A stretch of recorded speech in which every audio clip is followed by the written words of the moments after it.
Alors bonjour et bienvenue dans ce nouveau tutoriel. Aujourd'hui, nous allons continuer notre entraînement. Nous allons aujourd'hui nous exercer sur une machine qui est la lampe security. Alors lampe security, c'est un projet qui permet de s'exercer dans le domaine de la sécurité informatique. Alors lampe security, c'est un ensemble de machines vulnérables qui ont été déployés et vous pouvez les télécharger et vous exercer aux pratiques de la sécurité informatique. Alors, c'est toujours le même site. On va aller sur VunHub. Si vous voulez télécharger la machine, vous allez sur le site VunHub. Ou si vous voulez directement travailler en ligne, vous allez sur rotme.org. C'est deux sites sur lesquels on a déjà travaillé. Donc vous tapez dans la barre de recherche lampe security sur VunHub et on va prendre le CTF 4. Donc vous téléchargez la machine comme d'habitude, le mirror. Et une fois téléchargé, vous la dézippez et vous la montez sur votre hyperviseur. Donc moi je l'ai déjà installé, je l'ai déjà monté, elle est là, CTF 4. Si vous voulez travailler en ligne, vous allez sur le site RootMe. Ça c'est si vous voulez travailler en ligne.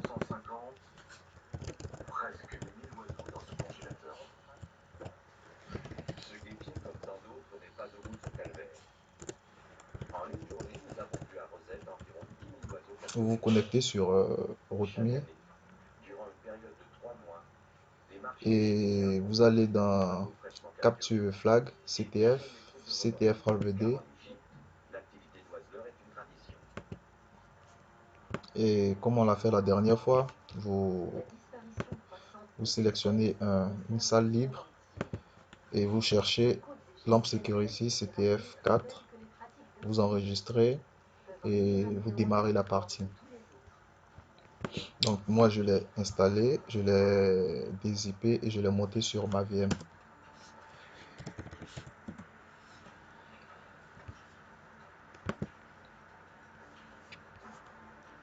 Donc maintenant elle est là.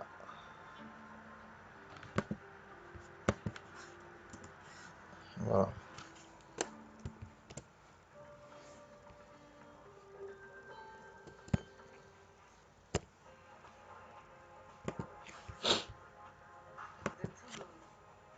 Donc je vais récupérer l'adresse IP de ma machine. Je vais faire net discover.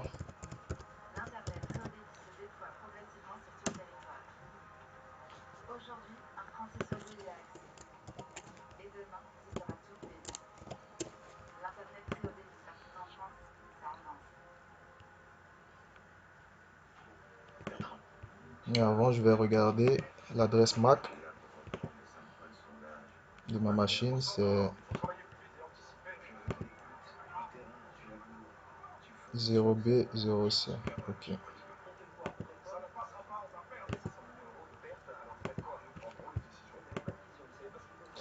0B0C. Donc l'adresse IP de ma machine, c'est bien la 192 168 30 130.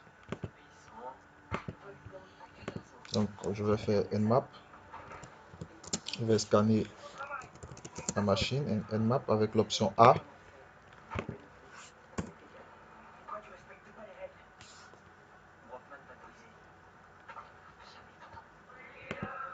Je vais utiliser Nikto, le scanner qu'on a déjà utilisé.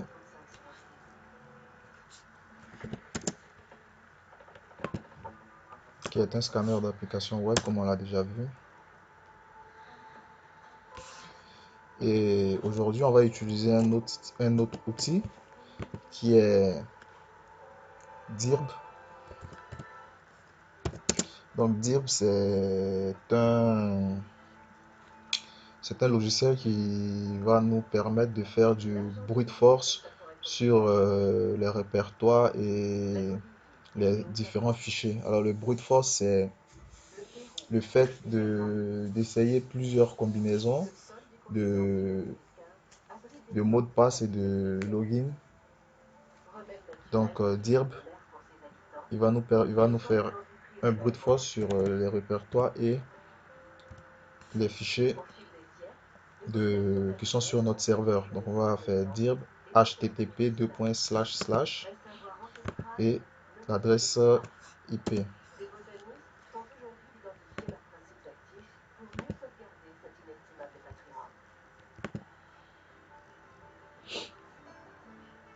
Alors notre Nikto, il a fini.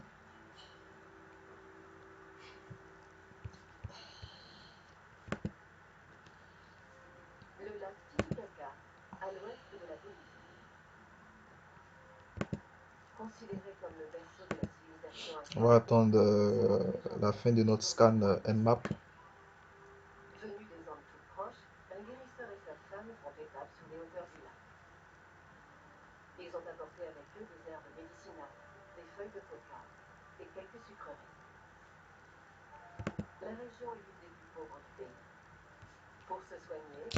En attendant, on va jeter un coup d'œil sur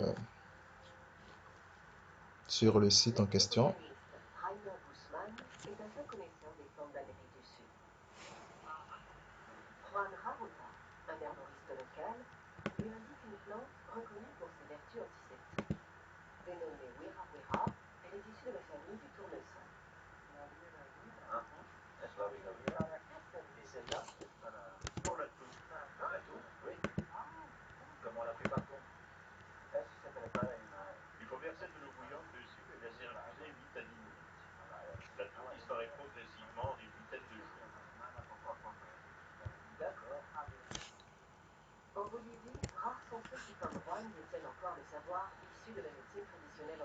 Donc voilà ce qui se trouve sur notre serveur.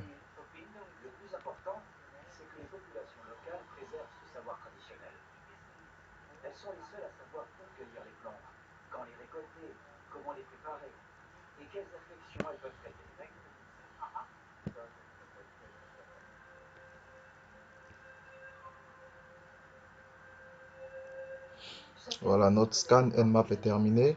Donc on voit du SSH sur le port 22. On a un serveur SMTP sur le 25.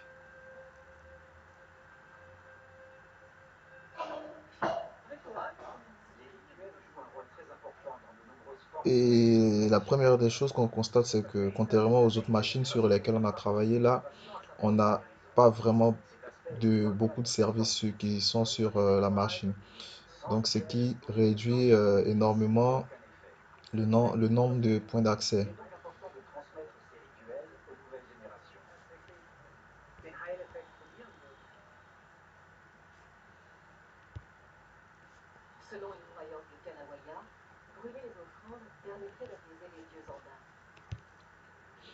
Donc, on peut commencer notre recherche sur SSH, faire du brute force, mais j'aime pas vraiment faire du brute force lorsque je fais les CTF parce que la majorité du temps,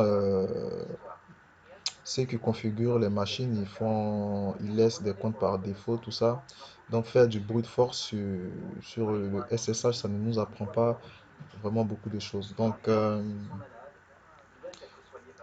quand j'ai commencé à travailler sur cette machine, j'ai essayé sur SMTP, d'avoir un exploit sur SMTP et j'ai pas réussi réellement j'ai réussi à avoir des informations, mais le but ici, dans la vie réelle, le but est vrai, c'est de récupérer des informations, mais là, comme nous sommes dans un CTF, le but c'est de router la machine, c'est d'avoir les droits route sur la machine. Donc sur le SMTP, j'ai pas vraiment pu y accéder, j'ai seulement eu accès à des adresses mail des utilisateurs,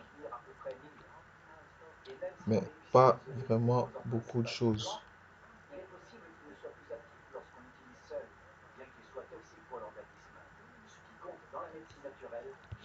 Donc là, qu'est-ce que j'ai fait?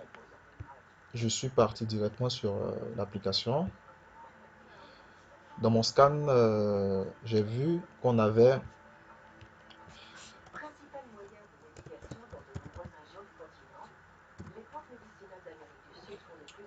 on avait une page d'authentification admin. Donc dans mon scan, les différents scans m'ont montré qu'il y avait une page d'authentification de l'administrateur. Là. Donc ça se répète plusieurs fois. Donc la première des choses, quand on est souvent confronté à ce genre de page où on demande de s'authentifier, et ça c'est la page d'authentification admin. Alors qu'est-ce que j'ai fait? J'ai essayé de voir si la page était vulnérable à une injection SQL. Alors les injections SQL, c'est des vulnérabilités. Ça consiste à, comme son nom l'indique, à injecter du code SQL dans dans les entrées des applications, les entrées utilisateurs et de voir si elles sont vulnérables. Alors pour repérer ces vulnérabilités-là, on entre soit une cote ou une double cote et en fonction de la réponse du serveur, on voit si l'application est vulnérable ou non. Et là, je constate que mon application n'est pas vulnérable. Donc j'ai essayé d'afficher le code source et sur le code source de mon application. Donc je vais copier là. Je me suis rendu compte qu'ils ont que le développeur a introduit du code JavaScript dans le HTML de notre page.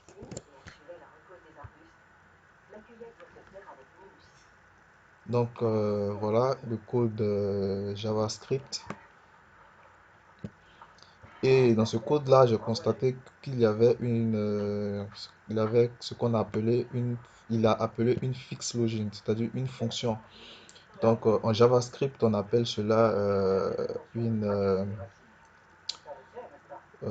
j'ai un peu oublié le nom, c'est une expression, j'ai oublié le nom, mais cette fonction JavaScript là, qu'est-ce qu'elle nous dit? Là, on a un var test et cette fonction là, elle permet de filtrer l'entrée. Donc, elle accepte que les caractères alphanumériques, c'est-à-dire de A à Z minuscule, de A à Z majuscule et le numérique de 0 à 9. Et elle exclut, c'est-à-dire elle remplace tout autre caractère par un espace libre. Donc, c'est pour ça lorsqu'on entre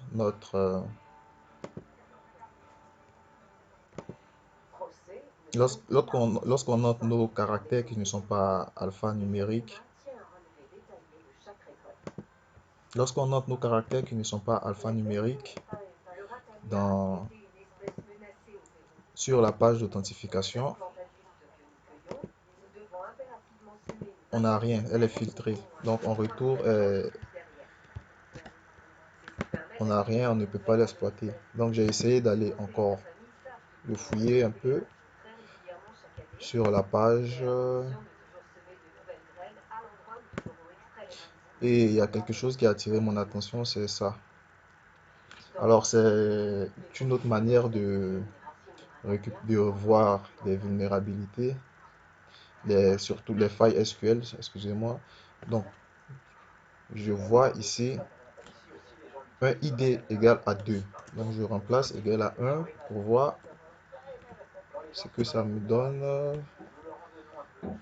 Je remplace égal à 3 égal à 4. Et là, je me rends compte, quand vous avez ce genre de configuration, il est fort probable qu'on ait la possibilité de faire une injection SQL. Alors aujourd'hui, on va utiliser un autre outil, puisqu'on a, je remarque qu'il y a la possibilité d'une injection SQL. On va utiliser un outil qu'on appelle SQL Map. Alors SQL Map, c'est un outil qui est conçu pour générer, pour générer et envoyer des requêtes SQL de façon automatique sur une base de données. C'est un outil qui est très puissant. Il génère des requêtes SQL de l'espace et j'aurai le temps de vous montrer un exemple de requête que ce logiciel-là peut générer. C'est un logiciel puissant. Dans le cas d'un audit, il n'est pas vraiment conseillé parce qu'il est tellement puissant qu'il peut aspirer toute la base de données. C'est-à-dire, si vous vous attaquez par exemple à une banque, il est capable d'aspirer toute la base de données de la banque pour l'envoyer sur votre machine. Il est très puissant et c'est pour ça qu'on ne l'utilise pas dans le milieu professionnel. Et lorsqu'on veut aussi passer inaperçu, c'est un logiciel qu'il ne faut pas utiliser parce qu'il fait énormément de bruit, il laisse énormément de traces. Mais aujourd'hui, il n'y a pas vraiment beaucoup d'entreprises qui ont des spécialistes qui vont contrôler les journaux, contrôler les logs pour vérifier tout ça. Donc là, qu'est-ce que je fais? Je recopie mon adresse, l'URL vulnérable, que je pense être vulnérable, et je vais l'analyser avec l'outil SQL Map.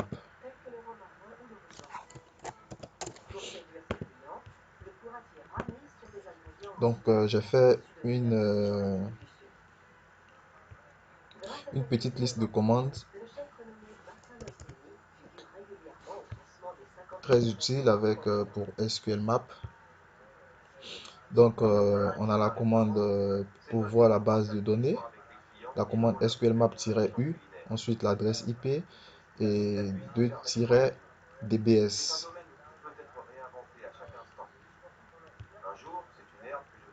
Donc, on va faire SQL Map-U, notre adresse en code, notre adresse vulnérable et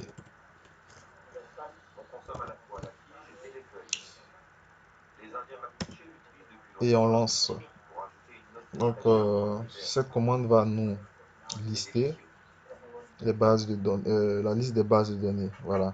Donc, comme on s'en doutait, comme je m'en doutais, on a la base de données Calendar, on a la base de données EHKS, ensuite on a information schéma, on a MySQL, on a test, on a round kubemail. Donc, la deuxième commande maintenant on a la liste de nos bases de données, on va rechercher la, la liste des tables.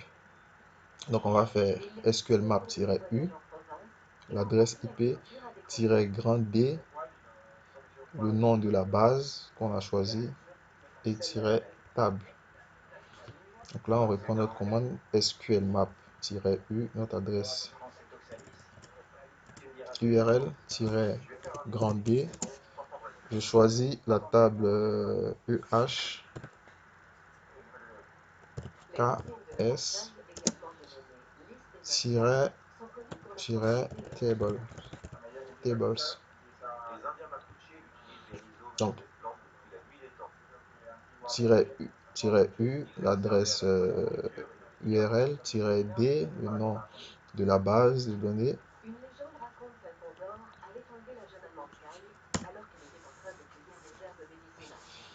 Alors, SQL Map nous renvoie trois tables. Donc, la base de données EHKS renferme constituée de trois tables. La table user, la table blog et la table commande.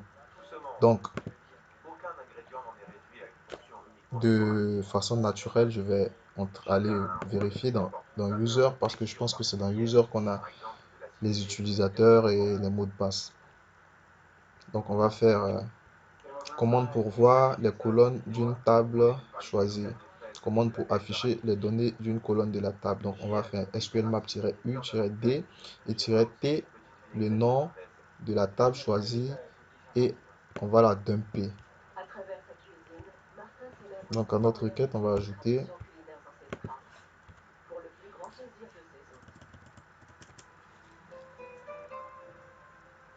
-t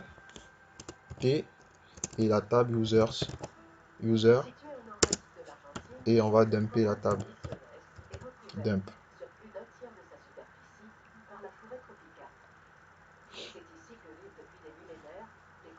Donc tout à l'heure, avant de lancer la commande, tout à l'heure, je vous parlais des requêtes SQL qui étaient générées par SQL Map pour vous dire combien de fois c'est un outil qui est vraiment très très puissant. Regardez un peu un exemple de requête qui est envoyé par SQL Map. Select nul concat. Je sais même pas ce que ça veut dire. Il a envoyé cette requête là. Donc c'est des requêtes franchement de l'espace quoi. Alors on va dumper notre base de données maintenant. On lance la requête. Yes. On continue. Yes. Et là, SQL Map nous fait carrément sortir la liste des utilisateurs, le mot de passe, ça c'est le hash du mot de passe, et il a déchiffré en même temps le mot de passe. Donc on a 1, 2, 3, 4, 5, 6 utilisateurs sur notre dans 6 utilisateurs dans la base de données EHKS. Alors on a les utilisateurs et on a le mot de passe. De façon logique, on a repéré là qu'il y avait, je me suis dit là on a du SSH, donc on a quand même une chance que l'un de ces utilisateurs là, ait utilisé son même mot de passe pour le SSH. Donc là je vais essayer de me connecter en SSH. Donc je fais SSH,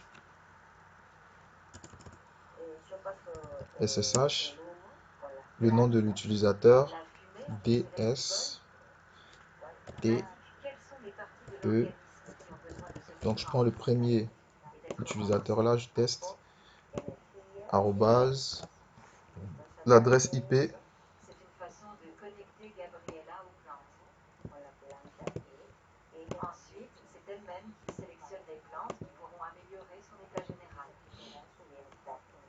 l'adresse IP, et j'essaie de me connecter en tant que DST event sur SSPAR SSH.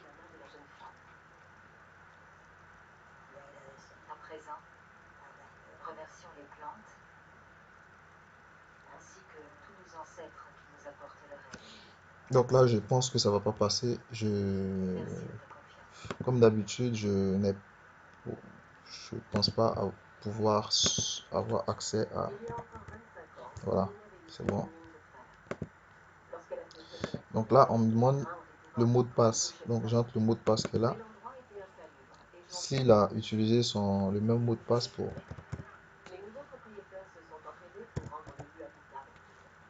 SSH,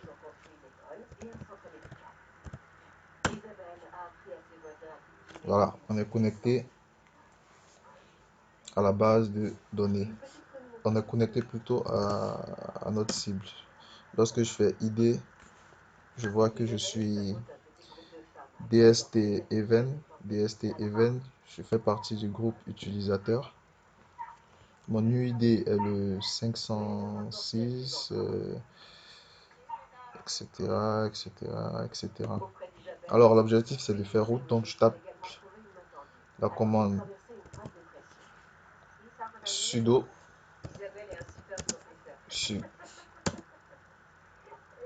Et là, on me demande le mot de passe. Euh, je n'ai pas de mot de passe utilisateur.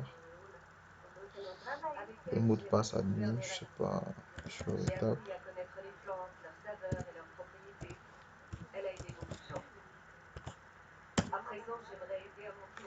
Et là, je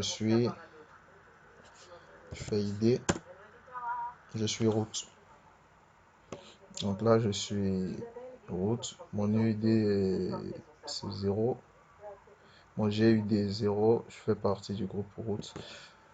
Donc voilà, le CTF il est terminé. Donc aujourd'hui, on a routé la machine Lamp Security 4. On a utilisé comme outil Nmap, Nikto Nmap pour le scan. On a essayé un brute force, de faire du brute force sur les répertoires et les différents fichiers de notre serveur avec DIRB. Le nom c'est DIRB Booster. Ensuite, on a vu que le développeur avait fait l'effort de filtrer ses entrées, donc elle n'était pas vulnérable aux injections SQL. Cependant, on a vu qu'il y avait une faille dans une possibilité d'injection SQL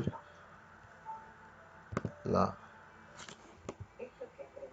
Donc on a utilisé Nmap qui envoie des requêtes SQL de manière automatique avec les différents paramètres. On a fait, on a d'abord listé les bases de données avec SQLmap-U, ensuite l'URL. Ensuite, on a fait "-d", le nom de la base de données pour afficher les tables. Ensuite, on a ajouté "-t" pour afficher les, les colonnes. Et on a dumpé notre base de données. On a eu les différents utilisateurs ainsi que les hash. On a essayé de se connecter en tant que DST event par SSH, on a réussi. Et ensuite, on a fait sudo su, on est passé route. Donc, je vous remercie de m'avoir suivi. J'espère que ce tutoriel vous aura servi. Et je vous donne rendez-vous pour le prochain tuto. Au revoir.